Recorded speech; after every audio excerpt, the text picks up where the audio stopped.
RS Sasikumar.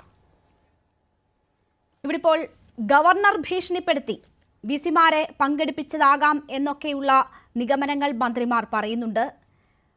കേരളത്തിൽ എങ്ങനെ ഇങ്ങനെ ഒരു സഭ ചേർന്നു ഈ ലക്ഷ്യത്തോടു കൂടി എന്ന സംശയം നിൽക്കുന്നു. താങ്കൾക്ക് എന്താണ് തോന്നുന്നത്? വിസിമാർ സ്വന്തം ഇഷ്ടപ്രകാരം പോയി എന്നാണോ, അതോ ഏതെങ്കിലും തരത്തിലുള്ള സമ്മർദ്ദത്തിൽ അടിപ്പെട്ടവർ പോയി എന്നാണോ താങ്കൾ കരുതുന്നത്?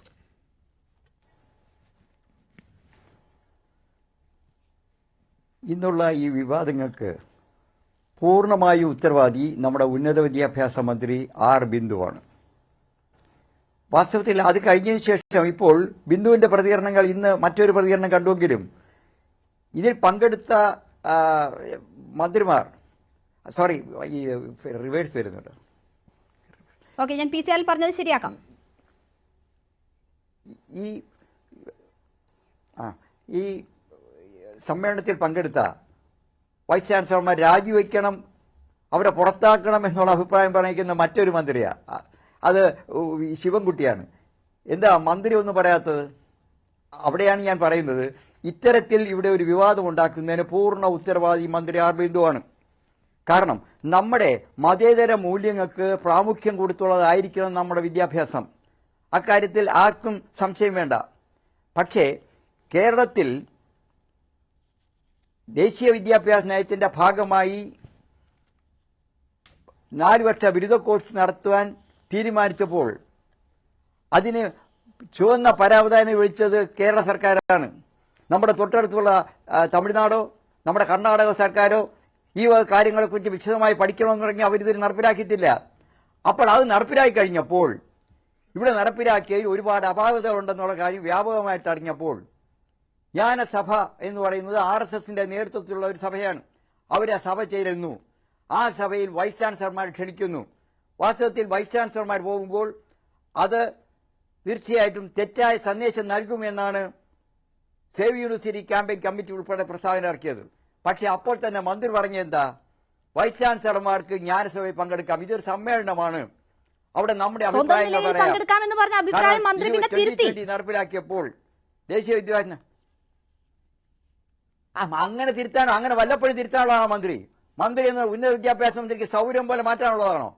അത് പറഞ്ഞതിന് ശേഷം കഴിഞ്ഞ ദിവസം ഈ സമ്മേളനം നടക്കുന്നതിന്റെ തലേദിവസം പറയുമ്പോഴത്തേക്കും ഈ വൈസ് ചാൻസലർമാർ, പോകാൻ താല്പര്യമില്ലായിരുന്ന വൈസ് ചാൻസലർമാർ പോലും ആ സമ്മേളനത്തിൽ പങ്കെടുത്തു. അവർ പറഞ്ഞ ന്യായം എന്താ? വൈസ് ചാൻസലറോട് ഞാൻ ചോദിച്ചു എന്തിനാണ് പങ്കെടുക്കുന്നത്.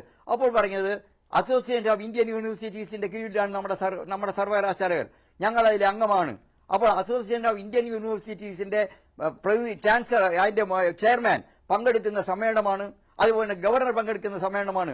ആ സമ്മേളനത്തിന് മാത്രമായി ഞങ്ങൾ പങ്കെടുക്കുന്നു എന്ന് പറഞ്ഞത് അവർക്ക് പച്ചക്കൊടി കാട്ടിയത് മന്ത്രി ബിന്ദുവാണ്. ആ ബിന്ദുവിന് സൗകര്യം പോലെ പറയാനുള്ളതല്ല വൈസ് ചാൻസലർമാർ. വൈസ് ചാൻസലർമാർ എന്ന് പറയുന്നത് ബിന്ദുവിന്റെ കളിപ്പാട്ടങ്ങളല്ല. അത് കഴിഞ്ഞിട്ട് സമ്മേളനത്തിന്റെ തലേദിവസം നമ്മുടെ ഗോവിന്ദൻ വിളിച്ചു പറയാൻ ആരും പോകാൻ പാടില്ല. ഗോവിന്ദൻ ആരാ പറയാൻ? മന്ത്രി എന്ന് പറഞ്ഞ പ്രോ ചാൻസലറാണ്.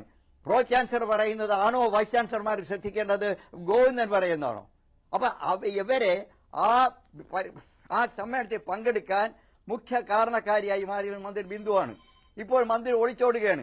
ഇന്ന് CPM കൊടുത്തതനുസരിച്ച് ഒരു വലിയ ലേഖനം അവർ പത്രക്കുറിപ്പായിട്ട് ഇറക്കിയിട്ടുണ്ട്.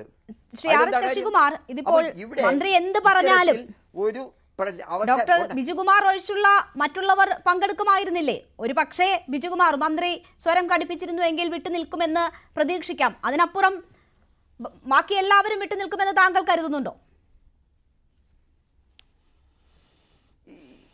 ഇല്ല, ഞാൻ ഇതിനകത്ത് ഏറ്റവും വലിയ നമ്മുടെ കേരള VC ഹെൽത്ത് സർവകലാശാല വൈസ് ചാൻസലർ മോഹൻ കുന്നുമേൽ, പിണറായി സർക്കാരിന്റെ ഒന്നാം സർക്കാർ നിയമിച്ച വൈസ് ചാൻസലർ തന്നെയാണ്, വേറെ ആരുമല്ല. അദ്ദേഹം പങ്കെടുക്കും എന്നുള്ള കാര്യം വ്യക്തമാക്കി. എന്നാൽ ഡോക്ടർ രവീന്ദ്രൻ ഉൾപ്പെടെ ആദ്യം പറഞ്ഞത് ഞാൻ എന്തായാലും പങ്കെടുക്കുന്നില്ല, ഇങ്ങനെയുള്ള മീറ്റിംഗിൽ പങ്കെടുക്കാൻ ഇല്ല. അപ്പം മന്ത്രി ബിന്ദു പറഞ്ഞു കഴിഞ്ഞു മിത്രന്റെ യോഗമാണ്, അദ്ദേഹം പറഞ്ഞു അതുകൊണ്ട് പോകും. അദ്ദേഹം ആ യോഗത്തിന് മാത്രം പങ്കെടുത്തു. അപ്പോൾ ഇനി മറ്റൊന്ന്, CPMന്റെ തന്നെ സംഘടനയിലുള്ള ഒരാളാണ് ഇപ്പോൾ അവസാനം നിയമിച്ച നമ്മുടെ ഫിഷറീസ് മിനിസ്റ്റർ ശുപാർശ അനുസരിച്ച് ഗവർണർ നിയമിച്ച ബിജുകുമാറും ആ അടിസ്ഥാനത്തിലാണ് പങ്കെടുത്തത്. അപ്പോൾ പങ്കെടുത്തതിന് ശേഷം ഇപ്പോൾ അവർ പങ്കെടുത്ത് തെറ്റാണെന്ന് പറയാൻ പാടില്ല. ഇവരെ പങ്കെടുപ്പിക്കരുതായിരുന്നു. അവരെ പങ്കെടുപ്പിക്കാൻ പ്രേരണ കൊടുത്ത മന്ത്രി തന്നെ ഒളിച്ചോടുകയാണ് ചെയ്തത്. ഞാനിത് പറയുമ്പോൾ ഒരു കാര്യം കൂടെ പറഞ്ഞോട്ടെ. ഇത് തന്നെയാണ് കേരളത്തിലെ സെനറ്റ് ഹാളിൽ നടന്ന ഭാരതാംബ വിഷയത്തിലും. ഭാരതാംബയ്ക്ക് വേണ്ടി ഹാൾ കൊടുത്തതാരാ? ഈ സർക്കാർ, ഈ യൂണിവേഴ്സിറ്റി രജിസ്ട്രാർ, വൈസ് ചാൻസലർ ഉൾപ്പെടെയുള്ള ഹാൾ കൊടുത്തതിന് ശേഷം ഒരു വാടക ഹാൾ കൊടുത്തിട്ട് അവിടെ നടത്തുന്ന പ്രോഗ്രാമിനെ അവസാനം ഭാരതാംബ ഇവിടെ പടം വെച്ചിരിക്കുന്നത് റദ്ദാക്കി. അത് ശരിയാണോ? അപ്പൊ ഇവിടെ പ്രശ്നങ്ങൾ ഉണ്ടാക്കുന്നത് ഇവർ തന്നെയാണ്. അപ്പൊ ഇതിന്റെ പിന്നിൽ മറ്റു ചില രാഷ്ട്രീയ ഉദ്ദേശങ്ങളാണ്. അല്ലാതെ RSSന്റെയോ അവരുടെ സമ്മേളനം നടക്കുന്നതല്ല. RSSന്റെ ഒരു സ്പേസ് ഉണ്ടാക്കി കൊടുക്കുന്ന ഒരു ജോലിയാണ് ഇവിടെ ഇപ്പൊ CPM ചെയ്തു വരുന്നത്. കഴിഞ്ഞ കുറച്ച് നാളുകളായിട്ട് നമ്മൾ ശ്രദ്ധിച്ചാൽ കാണാം, അവർക്ക് പൊളിറ്റിക്കൽ ഇന്റൻഷനാണ്.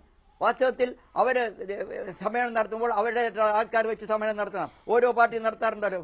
പക്ഷേ വൈസ് ചാൻസലർമാർക്ക് പങ്കെടുക്കണമെങ്കിൽ അങ്ങനെ അല്ലെങ്കിൽ പറയണം, ഏത് മീറ്റിങ്ങുകളിലും ഏത് വൈസ് ചാൻസലർക്ക് പങ്കെടുക്കാം. കാരണം RSS എന്ന് പറയുന്നതും ഒരു നിരോധിക്കപ്പെട്ട സംഘടനയല്ല. അപ്പോൾ വ്യക്തമായ ഒരു കാഴ്ചപ്പാടില്ലാതെ പൊളിറ്റിക്കൽ ഇന്റൻഷനോടുകൂടി RSSനും BJPക്കും കേരളത്തിൽ സ്പേസ് ഉണ്ടാക്കി കൊടുക്കാൻ വിദ്യാഭ്യാസത്തിന് ഉപയോഗിക്കുന്ന CPM ആണ്.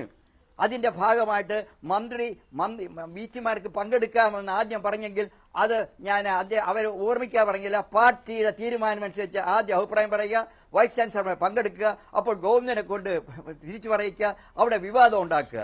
ഇത് ഒരിക്കലും വിദ്യാഭ്യാസ മേഖലയ്ക്ക് ഭൂഷണമല്ല. അതുകൊണ്ട് വീണ്ടും ഞാൻ ആവർത്തിച്ച് പറയുന്നു, ഈ വിവാദം ഉണ്ടാക്കിയതിന് പൂർണ്ണ ഉത്തരവാദി ബിന്ദുവും CPMുമാണ്. ശരി, ശ്രീ ലിജീഷ്,